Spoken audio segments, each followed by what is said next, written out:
Killing star ದರ್ಶನ್ಗೆ ಹೈಕೋರ್ಟ್ನಿಂದ ಜಾಮೀನು ಮಂಜೂರಾಗಿದೆ. ಗುರುವಾರ ಬಿಜಿಎಸ್ ಆಸ್ಪತ್ರೆಯಿಂದ ಡಿಸ್ಚಾರ್ಜ್ ಆಗುವಂತ ಸಾಧ್ಯತೆ ಇದೆ. ಜಾಮೀನು ಸಿಕ್ಕಿದೆ. ಇನ್ನೇನು ಹೊರಗೆ ಬಂದ್ರು ಅನ್ನುವಂತ ನಿಟ್ಟಿನಲ್ಲಿ ಒಂದಷ್ಟು ವಿಚಾರಗಳು ಗೊತ್ತಾಗಿತ್ತು. ಆದರೆ ಸೆಷನ್ಸ್ ಕೋರ್ಟ್ಗೆ ತೆರಳಿ ಜಾಮೀನು ಬಾಂಡ್ಗೆ ಸಹಿ ಹಾಕಿದ್ದಾರೆ. ಆಸ್ಪತ್ರೆಯಿಂದ ಆರಾಮಾಗಿ ಹೊರಗೆ ಬಂದಿದ್ದಾರೆ ನಟ ದರ್ಶನ್. ಕೋರ್ಟ್ಗೆ ಎಂಟ್ರಿ ಆಗ್ತಾ ಇದ್ದಂತೆ ಅಲ್ಲಿ ಕುಂಟುತ್ತಾ ಬಂದಿದ್ದಾರೆ ದಾಸ. ಸರ್ಜರಿ ಮಾಡಿಸದೆ ಆಸ್ಪತ್ರೆಯಿಂದ ಹೊರಬರುವಂತ ಸಾಧ್ಯತೆ ಇದೆ. 6 ವಾರ ಮಧ್ಯಂತರ ಜಾಮೀನನ್ನ ಪಡೆದ್ರು, ಆದ್ರೂ ಕೂಡ ಸರ್ಜರಿಯನ್ನ ಮಾಡಿಸಲಿಲ್ಲ.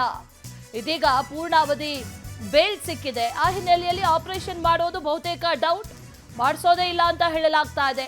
ಕೇವಲ ಫಿಸಿಯೋಥೆರಪಿ, ವ್ಯಾಯಾಮ, ಎಕ್ಸಸೈಸಸ್ ಇದಿಷ್ಟೇ ವೈದ್ಯರು ಕೊಟ್ಟಿರುವಂತಹ ಸಲಹೆ. ಇದಿಷ್ಟು ಮಾಡಿದ್ರೆ ಎಲ್ಲವೂ ಸರಿ ಹೋಗುತ್ತೆ ಅನ್ನುವಂಥ ಒಂದಷ್ಟು ವಿಚಾರಗಳನ್ನ ಹೇಳಿದ್ದಾರೆ. ಗುರುವಾರ ಬಿಜಿಎಸ್ ಆಸ್ಪತ್ರೆಯಿಂದ ಡಿಸ್ಚಾರ್ಜ್ ಆಗುವಂತ ಸಾಧ್ಯತೆ ಇದೆ ಅನ್ನುವಂಥ ಮಾಹಿತಿ.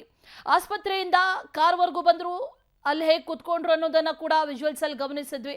ಆರಾಮಾಗಿ ಬಂದು ಕೂತ್ಕೊಂಡ್ರು. ಆದರೆ ಕೋರ್ಟ್ಗೆ ಎಂಟ್ರಿ ಆಗ್ತಾ ಇದ್ದಂತೆ ಕುಂಟುತ್ತಾ ನಡೆದಿದ್ದಾರೆ. ಸೆಷನ್ಸ್ ಕೋರ್ಟ್ಗೆ ಹೋಗಿ ಅಲ್ಲಿ ಜಾಮೀನು ಬಾಂಡ್ಗೆ ಸಹಿ ಹಾಕಿದ್ದಾರೆ.